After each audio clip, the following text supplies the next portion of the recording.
हमने एक व्यक्ति से पूछा कि तुम बाहर बड़ा हंसते हो, घर पे जाके ऐसे क्यों मुंह फुला लेते हो? बोला गुरुजी अगर हंसते हुए घर में प्रवेश करते हैं तो 3 दिन लड़ाई होती है। हमने कहा क्यों? बोले पर पूछने लगती कहां से गुलछर्रे उड़ा के आ रहे, कौन सौतन से मिले आए, बाहर तो बड़ा मजा लेते हो, घर पे आते हो तो मुंह फुला लेते हो। तो हमने कहा ये मुंह क्यों बना लेते? बोले मुंह बनाए रहो तो समझ जाती है कि पारा गर्म है, फिर बोलती। बात भी सही है, जिनकी शादी हो गई उनसे पूछो, जिनकी नहीं भाई उनसे पूछो, बेबी रो रहे इसलिए रो रहे, हो जाए। जिनकी हो गई उन्हें हार्ट अटैक दिन न रात। एक हमें मिले, हमें कहा क्यों, क्या हाल है? बोले सब बढ़िया है। बोले मांग जब से भरी तब से मांग ही पूरी नहीं हो रही है। आओ, आओ, आओ। हमारा चेला चंगीलाल, हमने कहा क्यों चंगीलाल, शादी हो गई, क्या हाल है? अरे बोले जब से मांग भरी मांग ही पूरी नहीं हो रही, जेब चाय ढीली हो गई। बोलो सीताराम, जोर से।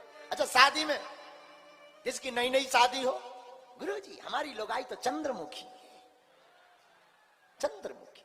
अच्छा पहले साल तो चंद्रमुखी लगा, लगना भी चाहिए, 1-2 साल था पहली बार चंद्रमुखी, लेकिन जहां 2-3 साल निकले सोई भद्रमुखी लगा।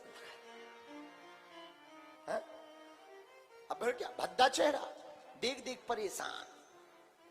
तो जो चंद्रमुखी लगती थी वही भद्रमुखी, और जहां 4-5-6 साल बीते और बिक्स बाम और पैया पुंगा पप्पू आना शुरू हुआ, सोई जो चंद्रमुखी लग रही थी पर दूसरी तीसरी साल भद्रमुखी हो जाऊं। उसने भीतर से कहा बाजार तो जा रहे, सब्जी ले आई और नहीं तो रोटी ना बने, सोई ज्वालामुखी नजर आती है।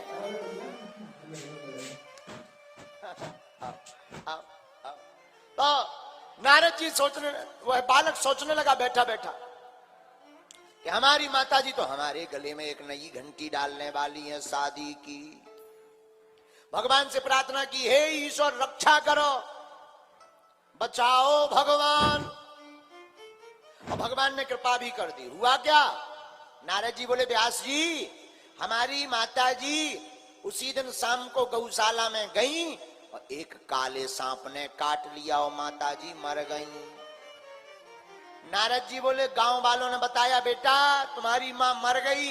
नारद जी बोले हमें इतनी खुशी भई के लगो ठुमका लगा ले, पर हमने सोचा अगर हम नचेंगे तो गांव वाले क्या कहेंगे, क्या मूर्ख आदमी है, माता जी मर गई तो ये नाच रहा है।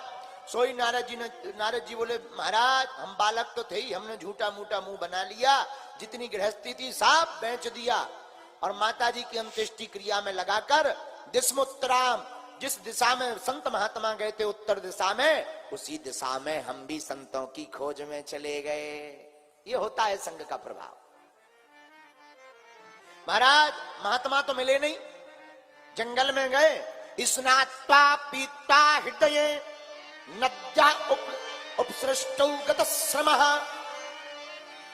रास्ते में गए, दोपहर का समय, जलपान किया, थक गए थे, स्नान किया, जलपान किया, एक पेड़ के नीचे बैठ गए माला लेकर के। तो जहां जाप प्रारंभ किया तो इतना मन लगा भगवान के भजन में कि भगवान से भी रहा नहीं गया। अब वो मोर मुकुट मुरली वाले भगवान कस्तूरी तिलकम ललाट पटले वक्षस्थले कौस्तुभम नासाग्रे वरमौक्तिकम करतले वेणु करे कंकणम सर्वांगे हरिचंदनम सुललतम कंठे च मुक्तावली गोपस्त्री परिवेष्टितो विजयते गोपाल चूड़ामणि। वो चितचोर माखन चोर मुरली मनोहर छलिया गिरधारी बनवारी नंद नंदन यशोदानंदन देवकी नंदन गिरधारी गोपाल माधव जगन्नाथ ठाकुर श्री कृष्ण चंद्र भगवान हमारे हृदय स्थल में प्रकट हो गए। और नारद जी बोले व्यास जी जहां वो छलिया प्रकट भय सोई छलिया ने दिल हमारा लूट लिया। गम पहले से ही कम तो न थे, एक और मुसीबत ले बैठे। गम पहले से ही कम तो न थे, गाओ एक और मुसीबत ले बैठे। कौन सी मुसीबत? हे मुरलीधर छलिया मोहन, हम भी तुमको दिल दे बैठे मुरलीधर, हम अपना दिल दे बैठे। नारद जी कहते महाराज,